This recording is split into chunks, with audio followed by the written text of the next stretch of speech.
Trail ruins are one of the biggest mysteries in Minecraft. They take huge effort to explore in Minecraft Survival and only appear in 5 different biomes, so they're pretty hard to find. I'm asking the question, are they worth it? Let's find out. Trail ruins entered the game in the Minecraft 1.20 Trails and Tales update and added another element to the new archaeology feature with suspicious gravel, and also the potential lore of the game was increased. But they're so rare. They only appear in taiga, snowy taiga, old taiga and old birch forests, and also jungles. But to make it tougher, they only expose a tiny tip of their structure to let you know they're even there. And then you've got to dig them out, and they are massive. Are the rewards really worth the efforts? I'm going to find out so you don't have to go through the pain of the grind yourself. Right, my first point, look at this, 2 tiny little blocks right in the middle of this massive snowy taiga biome. So you do have to be quite lucky just to find them as it is. But let's assume you do, whether deliberately or accidentally. Are they worth doing anything about? I've got myself a pick, a shovel, an axe for whatever reason,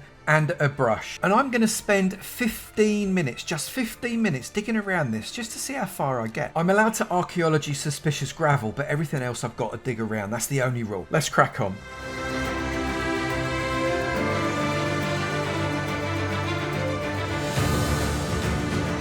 Now that got a little bit tricky because of all that water flooding in, but you know, this was the location, so I had to do a fair test. And I've got to be honest, we haven't really uncovered very much. Time for some Minecraft magic.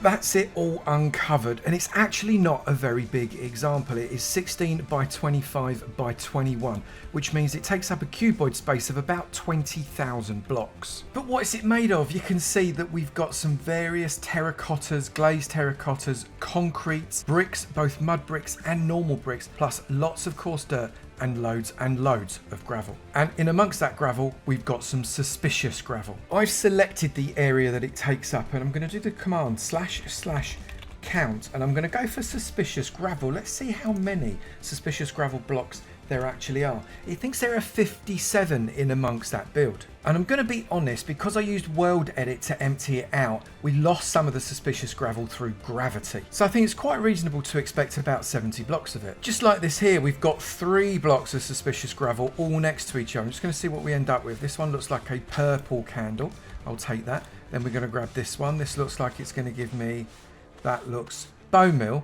That's a little bit rubbish. And then this one here is going to give me some pink stained glass. Okay, well, I'm not overly enthusiastic about that, but you never know. You do come up with some nice stuff sometimes. This is the common loot table. You can see these things have either got a 4.5% or a 2.5% chance of popping out of your suspicious sand. But what most people are interested in is the rare loot table. There's fewer things on it, so the chances of getting them are actually a little bit higher. Now, if you assume this structure takes up about 1/3 of that 20,000 block cuboid, and you can dig around it at about 1 block every second, which sounds pretty optimistic to me. To uncover the whole ruins is going to take you between 3.5 and 4 hours. It's definitely one of those things that you might want to box tick, but in terms of return on your time, I'm not entirely certain it does it, unless those smithing templates pop through with the suspicious sand. Let's have another quick go. Will we get anything fun? This one looks like it's a candle again, a brown candle this time, so I could maybe, I don't know, make some ball rushes.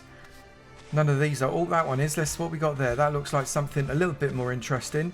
Or is it? No, it's a hanging sign. Well, they are quite expensive to make, aren't they? This one looks like I've got a little bit more stained glass. So let's look at the facts. It's blooming massive and it's difficult to find. So you could be searching for a couple of hours just to find one. I know that's a guess. It's not scientific, but we've got to go with something. When you do find one, it's likely to take you a good 4 hours to uncover it. Again, a rough estimate. It will probably take you another 2 hours to take down the entire structure, including going through all of that suspicious sand. And that's assuming that you work both day and night, which means it's going to take you roughly 8 hours to get everything you want from this brand new structure, which is 24 Minecraft days, day and night. Wait for my next video. I spent 100 days in hardcore uncovering 4 temple ruins. I am so not doing that. I generated 5 different temple ruins using the place command just to see if there were any real variations in structure. They're not identical, but actually they're not massively dissimilar. I wonder whether or not the Mojang developers got a little bit of inspiration from frigates off of Star Wars. This one's the biggest. It's got an extra couple of blocks in its length and 1 block in its width, but as I said, it's really close. So in the comments below, what do you think, knowing what you know now? Is it worth 8 hours of effort to uncover a temple ruins and take all of its treasures? I'd be really interested to see what you think. But it is worth remembering, sometimes in Minecraft, it's worth doing something just because you want to. What other things would you like me to investigate in Minecraft? I'd be really interested to find out what your questions are, and I'll see if I can answer them. I might not know the answer myself either. And I'll look forward to seeing you in another video. You take it easy now. Bye!